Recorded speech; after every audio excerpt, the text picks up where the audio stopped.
आप लोग। आज हम चैप्टर 11 फिनिश करेंगे इस लेक्चर में। जो आपकी लास्ट यूनिट बच रही थी उसको आज हम कवर करेंगे। तो यूनिट 3 में आपका पहला है green house effect and second topic है आपका ग्लोबल वार्मिंग। तो स्टार्ट करते हैं ग्रीन हाउस इफेक्ट से।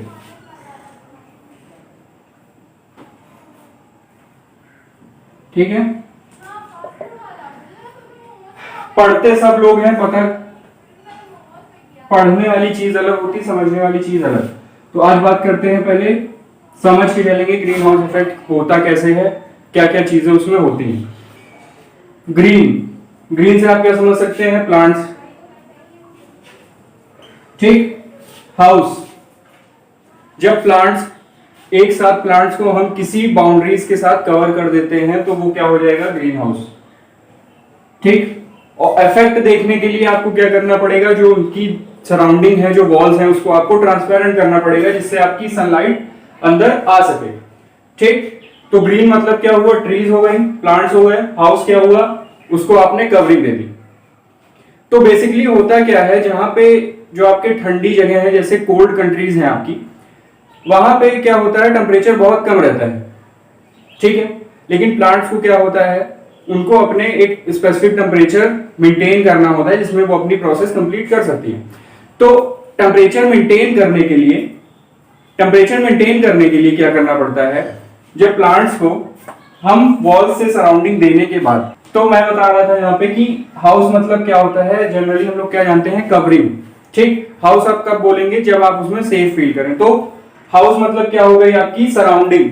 ठीक, आपने सराउंडिंग दे दी। लेकिन ग्रीन हाउस इफेक्ट के लिए आपको क्या करना पड़ेगा? उन वॉल्स को ट्रांसपेरेंट करना पड़ेगा, जिससे क्या होता है? सन की रेज आती तो है, सन में आपको मालूम है इलेक्ट्रोमैग्नेटिक रेडिएशन होती है, आईआर होती है, यूवी होती है, विजिबल होती है, डिफरेंट रेडिएशंस होती हैं। वो आती तो है, ठीक है, जिससे हमारा टेम्परेचर इंक्रीज होता है। लेकिन 24 घंटे तो आपका सन निकला नहीं रहता जिससे आपकी रेडिएशन आती रहे और टेम्परेचर मेंटेन रहे। रात में क्या होता है? मून निकलने के बाद टेम्परेचर डाउन होना शुरू होता है। लेकिन क्या होता है ठंडे प्रदेशों में, जहां पे सूरज पूरी तरीके से नहीं निकल पाता, या फिर निकलता भी है तो रात में टेम्परेचर बहुत ज्यादा डाउन हो जाता है, तो वहां पे हम क्या करते हैं? प्लांट्स को तो एक एवरेज टेम्परेचर की जरूरत होती ही है जिसमें वो अपनी प्रोसेस कंप्लीट करते हैं, लेकिन उतने भी टेम्परेचर अगर ना रह पाए तो उनकी प्रोसेस क्या होगा? प्लांट्स का क्या होगा? तो हम वहां पे क्या करते हैं? ट्रांसपेरेंट कवरिंग लगा देते हैं प्लांट्स के। फिर वहां पे रेडिएशन आती है। ठीक, रेडिएशन आती तो है लेकिन वापस पूरी तरीके से नहीं जा पाती। ठीक, जो आपकी गैसेस होती हैं, कौन सी? बेसिकली जो 3 गैसेस होती हैं वो कौन सी होती हैं? CO2 होती है, CFC होती है, और आपकी कौन सी होती है? Water vapours. ठीक, वाटर वेपर्स, H2O वेपर्स। ठीक है, ये क्या करते हैं? उस जो हीट को है वो ट्रैप कर लेते हैं जिससे वहां का टेम्परेचर मेंटेन रहता है। ठीक है, इस तरह की चीजें अभी जल्दी ही ले में यूज की गई है हमारे जवानों को तरह तरह की सब्जियां देने के लिए, क्योंकि वहां का टेम्परेचर बहुत कम रहता है, वहां पे सब्जियां अवेलेबल कराना बहुत मुश्किल है। तो DRDO ने क्या किया है? वहां पे ग्रीन हाउस बना के वहां पे तरह तरह की सब्जियां उगा के हमारे जवानों को दी जा रही हैं। तो इस तरह का यूज होता है ग्रीन हाउस इफेक्ट में। अब कुछ और बातें कर लेते हैं साइंस से रिलेटेड कि इसमें होता क्या है। तो जो हीट रेडिएशन आपकी आ रही है उसमें से ट्रैप कौन सी होती है? इंफ्रारेड ज्यादातर ट्रैप हो जाती है। इंफ्रारेड क्या होती है? उसकी टेम्परेचर अच्छा होता है, उसमें हीट कंपोनेंट ज्यादा होता है, तो उसको ट्रैप करने से क्या होता है? हमारी जो अंदर की जो टेम्परेचर जो मेंटेन हो चुका होता है सन निकलने के बाद, वो क्या रहता है? मेंटेन रहता है सन डूब जाने के बाद भी। ठीक, कौन ट्रैप करते हैं? यही 3 लोग। ठीक है, उसके बाद क्या होता है? विजिबल रेडिएशन भी होती है उसमें। विजिबल तो क्या होती है? एस्केप हो जाती है। ठीक, लेकिन ज्यादातर जो होती है वो शॉर्टर वेवलेंथ की जो वेवलेंथ होती है आपकी, वो ट्रैप हो जाती है, लॉन्गर वाली एस्केप कर जाती है। अब क्या होता है? अब जो आपका ये इफेक्ट है इसको डिस्कवर किसने किया था? ठीक है, जोसेफ फोरियर ने।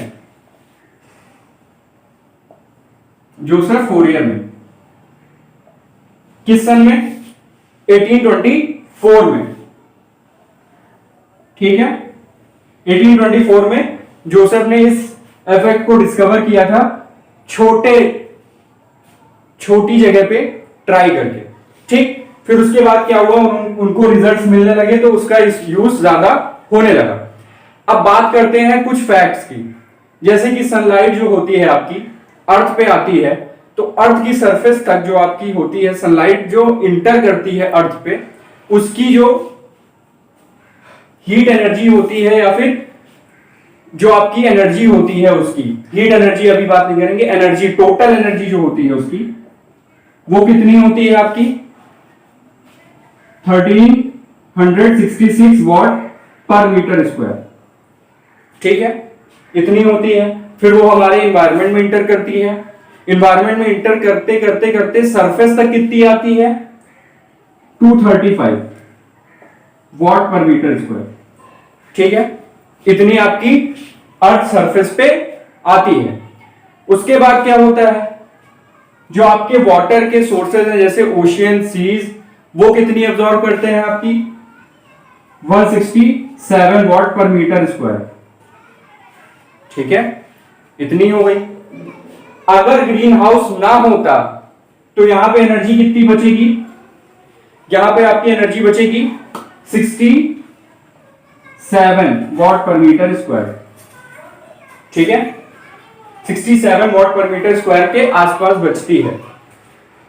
इस हिसाब से इतनी एनर्जी के हिसाब से जो आपका रात का टेम्परेचर होना चाहिए वो कितना होगा -18 डिग्री सेल्सियस बस। ठीक है, तो रात जैसे ही होने लगेगी वैसे वैसे टेम्परेचर गिरेगा और जो मिनिमम टेम्परेचर होगा वो कितना होगा -18 डिग्री सेल्सियस। अगर ग्रीन हाउस इफेक्ट हटा दे तो हीट रेडिएशन ट्रैप नहीं हो रही है तब की बात हो रही है। ठीक है, तो -18 डिग्री सेल्सियस आप जानते हैं ये कितना कम है एनिमल्स, प्लांट्स और ह्यूमन बीइंग के लिए। ठीक है, सरवाइव करने के लिए बहुत ज्यादा कम है। तब वहां पे क्या होता है, जो आपकी ये गैसेस है, ये तीन चीज, ये एनवायरनमेंट में ऊपर जाके जब ये लाइट जो ये एनर्जी है ये एस्केप होने लगती है, मतलब फॉल बैक होने लगती है, तो क्या करते हैं ये ट्रैप करके रिफ्लेक्ट बैक कर देते हैं। ठीक है, तो मल्टीपल रिफ्लेक्शंस होते रहते हैं जिसकी वजह से एनर्जी क्या हो जाती है, ट्रैप हो जाती है, जिसकी वजह से आपका टेम्परेचर मेंटेन रहता है ह्यूमन, प्लांट्स और एनिमल्स के लिए। ठीक है, तो ये यूज है नॉर्मल लाइफ में जो आपका ग्रीन हाउस इफेक्ट का यूज होता है वो। तो देख सकते हैं कितनी एनर्जी आप तक पहुंच रही है अर्थ सरफेस पे और कितनी मिल रही है वाटर के सोर्सेस के अब्सॉर्ब करने के बाद। उसके हिसाब से टेम्परेचर इतना होना चाहिए, लेकिन ग्रीन हाउस की वजह से जो आप इस समय टेम्परेचर देख रहे हैं वो किसका इफेक्ट है, ग्रीन हाउस। ठीक है, अब जो आपका green house produces the average warming temperature, मतलब जो ये टेम्परेचर है ग्रीन हाउस कितना मेंटेन कर देता है, लगभग 33 डिग्री सेल्सियस। ठीक है, ग्रीन हाउस इफेक्ट की वजह से आपको कितना मिलता है 33 डिग्री सेल्सियस के आसपास। ठीक, फिर इफेक्टिव टेम्परेचर कितना हो जाता है, अगर फिर भी एनर्जी स्केप हो गई या फिर यूज हो गई तो फिर भी टेम्परेचर कितना रह जाएगा आपके पास 15 डिग्री सेल्सियस एवरेज। ठीक है, तो -18 से तो 15 अच्छा ही है। ठीक है, फिर उसके बाद आगे आते हैं तो क्या होता है,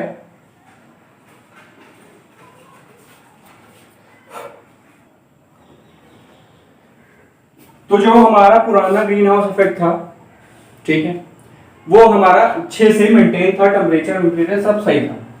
फिर उसके बाद क्या हुआ, ह्यूमन का एवोल्यूशन होना शुरू हो गया।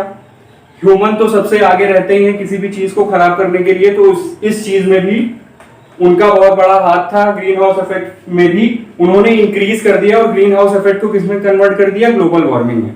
कैसे, अगर हम बात करें अर्थ के टेम्परेचर की, ठीक है, जो हर 10 साल में, हर 100 साल में इंक्रीज हो रहा था, कितना 0.8 डिग्री सेल्सियस पर डिकेड, किसके में, average green house effect temperature में। ठीक है, तो क्या हुआ, 50 साल तक ये कब का डेटा है आपका 1900 का, ठीक है। 50 साल बाद क्या हुआ,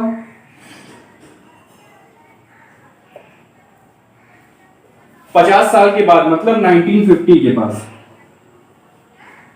इसका मल्टीप्लिकेशन हो गया 3 से। क्यों?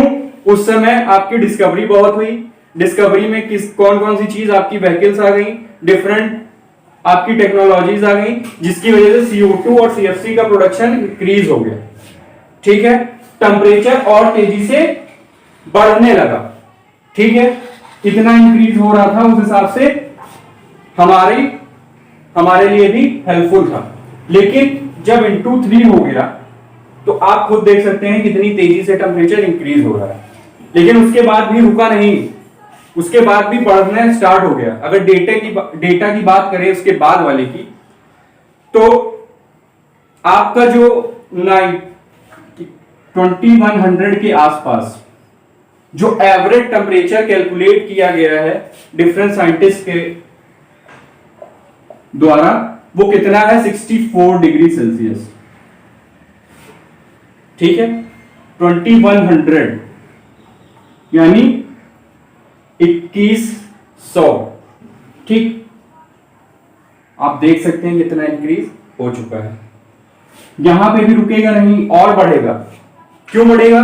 CO2 की प्रोडक्शन इंक्रीज होती जा रही है, CFC की इंक्रीज होती जा रही है, जिससे क्या हो रहा है, जो आपकी शॉर्टर वेवलेंथ भी है वो भी स्केप नहीं हो पा रही है, ठीक है। शॉर्टर वेवलेंथ भी स्केप नहीं हो पा रही। पहले क्या हो रहा था, लॉन्गर वेवलेंथ जो थी वो स्केप हो जा रही थी, शॉर्टर वेवलेंथ नहीं हो पा रही थी। अब क्या हो रहा है, लॉन्गर वेवलेंथ भी आपकी स्केप नहीं हो पा रही है, जिससे सारी रेडिएशन आपकी रिफ्लेक्ट बैक होके हीट प्रोवाइड कर रही है और टेम्परेचर इंक्रीज कर रही है, ठीक है।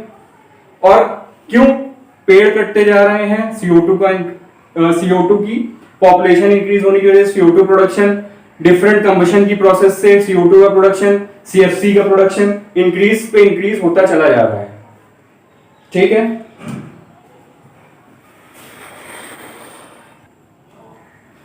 ठीक है, तो आपका टेम्परेचर इंक्रीज होता जा रहा है, जिसमें रिस्पॉन्सिबिलिटी अगर बात करें तो सबसे ज्यादा रिस्पॉन्सिबल कौन है, ह्यूमन बीइंग। कितने %? अगर पूरी पॉपुलेशन की बात करें, ह्यूमन, प्लांट्स, एनिमल, सबकी, जितने भी लिविंग बीइंग्स हैं सबकी, तो उसमें से ह्यूमन कितने % रिस्पॉन्सिबल है आपका? 60%। क्यों? गर्मी बढ़ी, पेड़ काटा, गर्मी बढ़ी तो एसी टेक्नोलॉजी आ गई, एयर कंडीशनिंग, फिर एसी, कूलर आया, फिर एसी आया, फिर एसी भी क्या हुआ, स्प्लिट एसी आने लगे, जिसमें और क्या होने लगा, आपका CFC प्रोडक्शन इंक्रीज होने लगा। फिर क्या हुआ, पानी का टेम्परेचर बढ़ने लगा, तो ठंडा पानी पीने के लिए रेफ्रिजरेशन का इन्वेंशन हुआ, जिसमें से CFC प्रोडक्शन स्टार्ट हो गया। CFC सबसे ज्यादा हार्मफुल है तीनों चीजों में। क्यों? CFC क्या कर रही है, ओजोन लेयर में भी होल कर रही है, जिसकी वजह से क्या हो रहा है, आपका जो आपकी अल्ट्रावायलेट रेज जो फिल्टर होके आ रही थी, अब वो भी क्या है, सीधा अर्थ पे आ रहे हैं। और अल्ट्रावायलेट रेज की रेडिएशन भी ज्यादा होती है, एनर्जी भी ज्यादा होती है, ठीक है। अगर मान लीजिए ओजोन लेयर हटा दें तो फिर क्या होगा, टेम्परेचर बहुत तेजी से इंक्रीज हो जाएगा एक बार की, ठीक। तो क्या हुआ, तो ये जब जो इफेक्ट होने लगे, मतलब production of CFC, CO2 and H2O vapours क्या हुए, इंक्रीज हुए, तो ग्रीन हाउस इफेक्ट किसमें बदल गया, ग्लोबल वार्मिंग में, ठीक। तो अब यहां बात करते हैं ग्लोबल वार्मिंग की।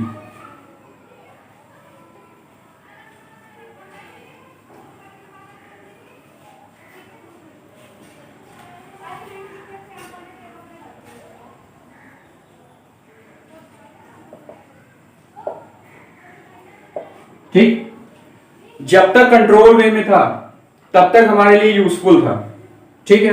कोई भी चीज होती है जब तक कंट्रोल में होती है हमारे लिए यूजफुल होती है, लेकिन जब कंट्रोल के बाहर होती है तो हमारे लिए क्या है, हार्मफुल इफेक्ट्स प्रोड्यूस करने लगती है। वही चीज क्या हुई ग्रीन हाउस इफेक्ट के साथ भी, जब इन्वेंशन हुआ, इसका यूज होना शुरू हुआ, तो हमारे लिए बहुत ज्यादा यूजफुल होने लगा। लेकिन उसके बाद क्या हुआ, जब इसको ज्यादा यूज करने के लिए जो हमारी प्रोडक्शन है वो इंक्रीज हो गई, तो ये हमारा यूजफुल से किस में कन्वर्ट हो गया, हमारा इफेक्ट में कन्वर्ट हो गया, जिसे हमने नाम दिया ग्लोबल वार्मिंग। ठीक, ग्लोबल वार्मिंग में क्या होता है, वही चीज, जब सारी रेडिएशन ट्रैप हो जाएंगी, ज्यादातर रेडिएशन, ठीक है, अभी 100% रेडिएशन तो ट्रैप नहीं हो पा रही है, लेकिन फिर भी मैक्सिमम परसेंटेज जो है रेडिएशन का वो ट्रैप हो जा रहा है। ट्रैप होने की वजह से क्या हो रहा है, टेम्परेचर इंक्रीज हो रहा है, हर साल आप देख ही रहे हैं टेम्परेचर इंक्रीज पे इंक्रीज होता जा रहा है। ठीक है, तो इसके इंपैक्ट कौन कौन से हैं, वेरिएबल चेंजेस इन क्लाइमेट, मतलब क्लाइमेट बहुत तेजी से चेंज होगा, जैसे कि आप देख ही रहे हैं, पहले क्या होता था, गर्मी कुछ महीनों के लिए होती थी, फिर ठंडी होती थी, फिर क्या होती थी, बरसात होती थी, हर सबका टाइम डेफिनेट था। लेकिन अब क्या है, गर्मी बहुत ज्यादा मात्रा में बढ़ गई है। ठीक है, किस लिए बढ़ गई है, ग्लोबल वार्मिंग की वजह से। फिर क्या है, जो आपकी वर्ल्ड इकोलॉजी है या फिर हीट स्ट्रोक एंड डेथ है, डेथ रेट भी बढ़ चुका है।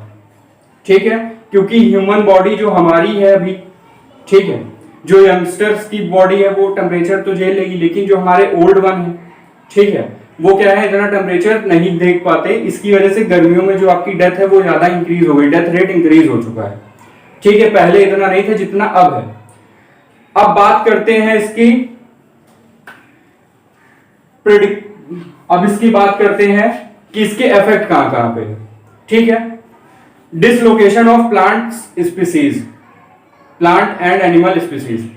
ठीक है, प्लांट्स और एनिमल्स की जो स्पीसीज है वो 30% जो है आपकी 30% स्पीसीज आपकी क्या हो चुकी हैं, गायब हो चुकी हैं। ठीक है, अब जो है, अब के डेटा के हिसाब से बात करें तो 2050 तक आपकी 70% स्पीसीज क्या हो जाएंगी, गायब हो जाएंगी। ठीक है, अगर यही 2100 की बात करें तो लगभग लगभग आपकी कितनी 80 to 85%। क्यों, टेम्परेचर सबको अफेक्ट कर रहा है। ठीक है, लेकिन सबसे ज्यादा भागीदारी किसकी है, ह्यूमन की। ठीक, वार्मिंग ऑफ ओशियन हो जाएगा तो क्या होगा, जो हमारा वाटर एनिमल्स है सबको हायर टेम्परेचर की जरूरत नहीं होती है, कुछ होते हैं जिनको हायर टेम्परेचर की जरूरत होती है, कुछ होते हैं आपके लोअर टेम्परेचर वाले। ठीक, तो जो हमारे हायर टेम्परेचर वाले की स्पीसीज होगी वो बढ़ जाएगी और लोअर वाले की कम हो जाएगी। ठीक, जिसकी वजह से क्या होगा, वाटर साइकिल में भी चेंज आ जाएगा, जिसकी वजह से क्या होगा, डेथ रेट इंक्रीज होना शुरू हो जाएगा। ठीक है, मेल्टिंग ऑफ ग्लेशियर्स, देख ही रहे हैं मेल्टिंग ऑफ ग्लेशियर्स में क्या, जो हमारी पानी है 70% ऑफ वाटर वो क्या है, बर्फ के फॉर्म में ग्लेशियर्स में है। लेकिन क्या है, टेम्परेचर इंक्रीज होने की वजह से बर्फ का टेम्परेचर आपको मालूम ही है 0 डिग्री के आसपास होना चाहिए, चेंज ऑफ जिसे हम बोलते हैं क्या, फ्रीजिंग पॉइंट। ठीक है, उससे कम होना चाहिए, लेकिन क्या हो रहा है, ये भी बढ़ता चला जा रहा है। ठीक है, लेकिन बर्फ का क्या है, टेम्परेचर तो कांस्टेंट होगा, फ्रीजिंग पॉइंट, जिसकी वजह से क्या हो रहा है, जो हमारा वाटर है ग्लेशियर्स में वो भी क्या हो रहा है, कन्वर्ट हो जा रहा है आइस से वाटर में। तो जो हमारा स्टोरेज वाटर था वो भी क्या हो रहा है, यूज होता चला जा रहा है, और पॉपुलेशन इंक्रीज होती चली जा रही है तो वाटर का कंजम्पशन भी इंक्रीज होता चला जा रहा है। तो हमारी जो फ्यूचर है उनके लिए वाटर पीने के लिए बहुत कम बचा हुआ है। ठीक है, जिसे हम यूजफुल वाटर बोलते हैं वो बहुत कम है। अब बात करते हैं shifting in farming regions.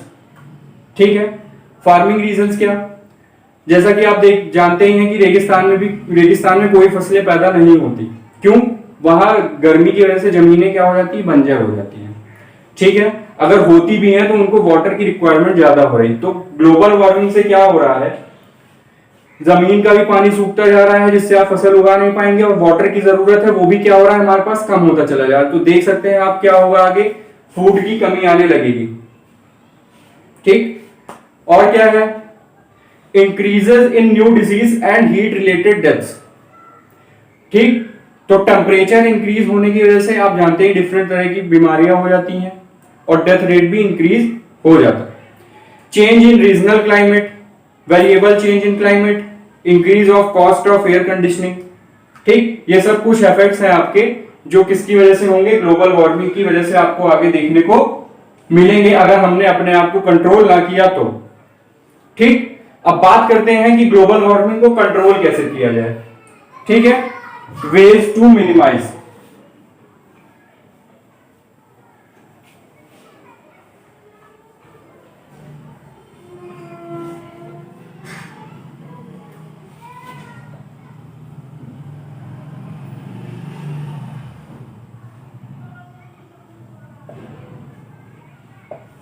Veg to minimise, तीन तरह के वेज होते हैं।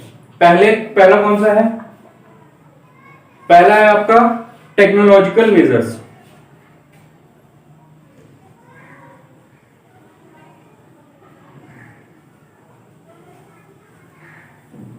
ठीक, टेक्नोलॉजिकल मेजर, इसमें क्या है, इसमें आपके तीन चीजें होती हैं। ठीक, तीन चीजें कौन सी? पहला क्या है, हम अपनी आदतों को चेंज करें। ठीक, नॉन रिन्यूएबल रिसोर्सेज जो होते हैं आपके एनर्जी प्रोडक्शन के लिए, जैसे आपका कोल यूज होता है इलेक्ट्रिसिटी प्रोडक्शन के लिए।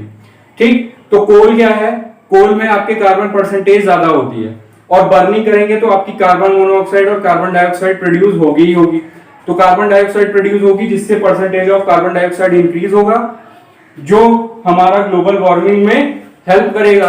तो हमें क्या करना है, इलेक्ट्रिसिटी से हमको कन्वर्ट होके विंड एनर्जी, सोलर एनर्जी की तरफ आना है और कार्बन कंटेंट फ्यूल जो हमारे यूज हो रहे हैं एनर्जी प्रोडक्शन के लिए वो हमें मिनिमाइज करने होंगे, पहली चीज। दूसरी चीज क्या है, जो हमारे ट्रांसपोर्टेशन व्हीकल्स हैं उसमें चेंज करना पड़ेगा। ठीक, जो हमारे किससे चल रहे हैं, पेट्रोल डीजल से, सीएनसी से, उसे हमें क्या करना पड़ेगा, बैटरी में कन्वर्ट करना पड़ेगा। और बैटरी को कैसे चार्ज करेंगे, वही हमारी सोलर एनर्जी या विंड एनर्जी से। ठीक, use of biochar stoves for cooking, मतलब आप जानते ही हैं आजकल गांव में क्या यूज होता है खाना पकाने के लिए, आपके बायोमास का यूज हो रहा है। बायोमास को हम डायरेक्ट बर्न करेंगे तो कार्बन कंटेंट ज्यादा रिलीज होगा, उसको मिनिमाइज कर हम नहीं सकते। लेकिन क्या कर सकते हैं, एक आपका होता है बायोचार स्टोव, इसका यूज करते हैं तो इसमें क्या अंतर क्या है, ये क्या करता है, जो कार्बन कंटेंट होता है उसको आपको फिल्टर करके वो आपका नीचे ही इस स्टोव में इकट्ठा हो जाता है। उसको आप क्या कर सकते हैं, सिंपली कहीं भी डिकम्पोज कर सकते हैं। वो क्या करता है, ऑक्सीजन से रिएक्ट नहीं करेगा तो आपकी कार्बन डाइऑक्साइड का प्रोडक्शन कम हो जाएगा। ठीक है, अगर हम डायरेक्ट बर्न करते हैं तो कार्बन डाइऑक्साइड रिलीज ज्यादा होने लगती है, ये आपको भी पता है।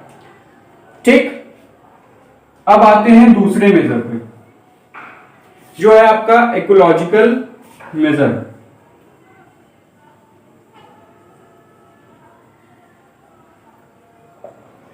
इकोलॉजिकल मेजर, इसमें है आपके दो तरीके। ठीक, पहला क्या है, reforestation and sustainable use of land. Reforestation मतलब जहां पे भी हमने पेड़ आप देख ही रहे हैं आजकल बहुत कम हो गए हैं, हमें पहले पेड़ की मात्रा इंक्रीज करनी पड़ेगी, जिससे क्या होगा, कार्बन डाइऑक्साइड पेड़ यूज करेंगे और हमें ऑक्सीजन देंगे, जिससे कार्बन डाइऑक्साइड का परसेंटेज डिक्रीज होना शुरू होगा। ठीक है, और सस्टेनेबल यूज ऑफ लैंड मतलब हम अपनी आवश्यकता के अनुसार लैंड को पेड़ को काट के अपने लैंड को यूज करे ले रहे हैं, लेकिन हमारे लिए फॉरेस्ट भी यूजफुल है। क्यों है, कार्बन डाइऑक्साइड परसेंटेज को कम करने के लिए। ठीक, तो हमें क्या करना पड़ेगा, जितना यूज है उतना ही लैंड हमें ऑक्यूपाई करना है, बाकी के लिए क्या कर देना है, हमें प्लांट्स लगा देने हैं जिससे हमारा कार्बन डाइऑक्साइड परसेंटेज डिक्रीज हो। दूसरा क्या है, हमें कार्बन टैक्स लगाना पड़ेगा इंडस्ट्रीज पे। ठीक, कार्बन टैक्स तो आप जानते ही, क्लास 9 में भी आपने पढ़ रखा है कि अगर एक लिमिट के बाद अगर कार्बन प्रोड्यूस कर रही है इंडस्ट्री तो वो टैक्स भरेगी।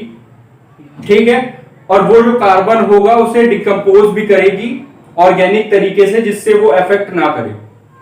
ठीक, तो दो तरीके हमारे पास इकोलॉजिकल मेजर में है। अब थर्ड वन पे आते हैं, वो क्या है? जो थर्ड वन है हमारा वो क्या है? Policy major.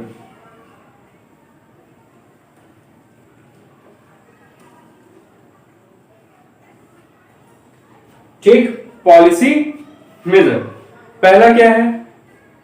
जैसा कि हम लोग जानते हैं, हम लोग पढ़ लिख रहे हैं तो हम लोग को ग्लोबल वार्मिंग के बारे में मालूम है, लेकिन जो इलिटरेट है उनको नहीं मालूम, तो उन्हें क्या करना पड़ेगा? पहले तो हमें एजुकेट करना पड़ेगा। ठीक, उनको बताना पड़ेगा कि बिना मतलब पेड़ मत काटे। ठीक है, तो educating children to live sustainable size.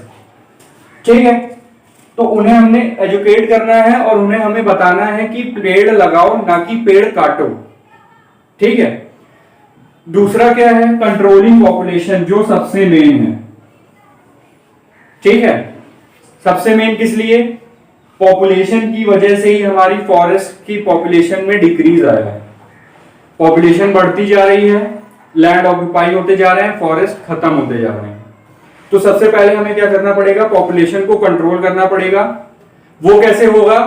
हमारा एम्पावरमेंट ऑफ वुमेन से। ठीक है, educating the women and empower the women. तो इसी के साथ हमारा चैप्टर 11 खत्म होता है, जो आपका था कैलोरीमेट्री। यूनिट 3 भी हमने फिनिश कर ली है। ठीक, इतनी चीजें हैं, इस चीजों को आपको याद रखना है, दिमाग में रखना है। सिंपलेस्ट वे में बता दिया है। अगर ज्यादा पढ़ना हो तो आपकी बुक में डिटेल में अच्छे से दिया हुआ है, आप पढ़ सकते हैं विद एग्जांपल। तो इसी के साथ हमारा चैप्टर 11 खत्म होता है। अब मिलेंगे आपसे नेक्स्ट लेक्चर में नए चैप्टर के साथ। तो आज के लिए इतना ही। Thank you.